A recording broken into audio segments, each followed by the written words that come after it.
Tuan Yang di-Pertua, untuk makluman ahli yang berhormat, Kementerian Sains, Teknologi dan Inovasi (MOSTI) melalui agensi pelaksana di bawahnya telah melaksanakan pelbagai inisiatif bagi membantu negara ketika menghadapi ancaman serta cabaran akibat wabak COVID-19.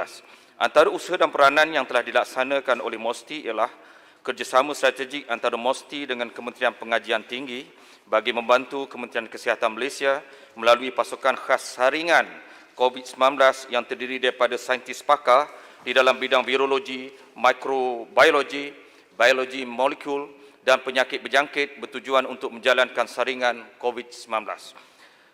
Selain daripada itu, MOSTI juga menyelaraskan makmal diagnostik saringan dan pengesahan COVID-19 untuk meningkatkan kapasiti makmal yang terbabit di dalam pengesanan virus ini.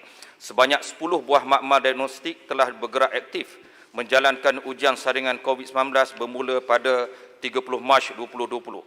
MOSTI melalui Malaysia Genome Institute, MGI, telah bekerjasama dengan Makmal Awam Kesihatan Kebangsaan dan Institut Penyelidikan Perubatan Kementerian Kesihatan Malaysia bekerjasama untuk menjalankan penjujukan keseluruhan genom terhadap sampel-sampel COVID-19 untuk membangunkan data jujukan genom asid ribonukleik lengkap yang boleh dipadankan untuk hubung kait dengan strain COVID-19 yang dikesan di dalam dan di luar negara. Pemasangan 8 unit COVID-19 screening booth menggunakan teknologi nano coating nyah kuman di beberapa hospital dan pusat kesihatan daerah, Agensi Nuklear Malaysia menyelaras proses penyaluran dan penempatan sumbangan peralatan pengesanan dan pengujian jangkitan COVID-19 di Makmal Kesihatan Awam Kebangsaan dan Institut Penyelidikan Veterina Jabatan Perkhidmatan Veterina. Jabatan Khidmat Malaysia turut menyediakan khidmat sokongan daripada berbagai sudut kepakaran kepada kementerian dan agensi berkaitan seperti penempatan pegawai pakar kimia Malaysia di Makmal Kesihatan Awam Kebangsaan Sungai Buloh, penghasilan face shields serta sumbangan kelengkapan PPE untuk kegunaan frontliners dan bantuan sokongan teknikal di dalam kerja-kerja penyediaan larutan bagi tujuan sanitasi awam.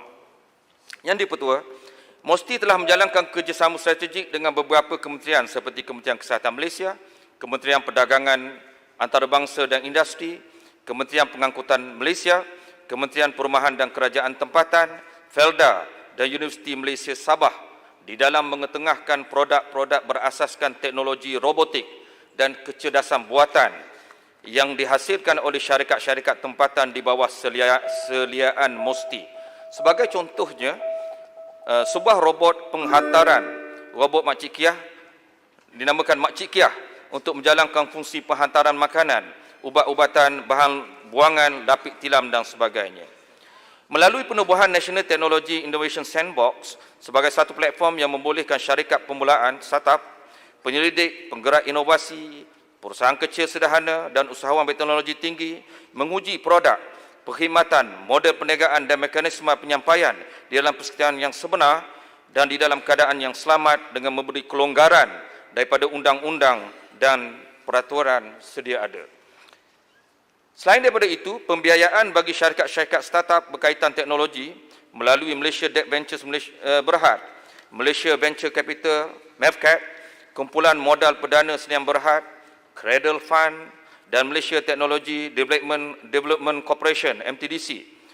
Antara program yang dilaksanakan ialah Teknologi Startup Funding Relief Facility bagi membolehkan startup di Malaysia mengakses kemudahan pembiayaan di dalam bentuk pinjaman cash line untuk tujuan modal kerja dan mengurangkan beban aliran tunai semasa.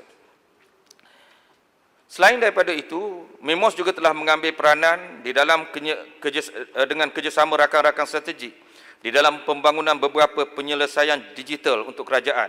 Contohnya, Pusat Maklumat COVID-19 Malaysia (MyC19) untuk penjejakan kontak dan analisis sentimen melalui sistem analisis teks berasaskan kecerdasan buatan.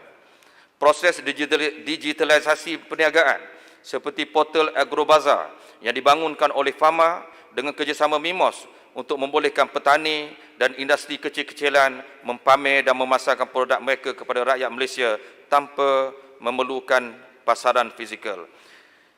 Selain daripada itu, agensi-agensi MOSTI juga telah melaksanakan pelbagai sesi webinar, interaksi maya dan sesi pitching bersama pemain industri startup sepanjang tempoh Perintah Kawalan Pergerakan.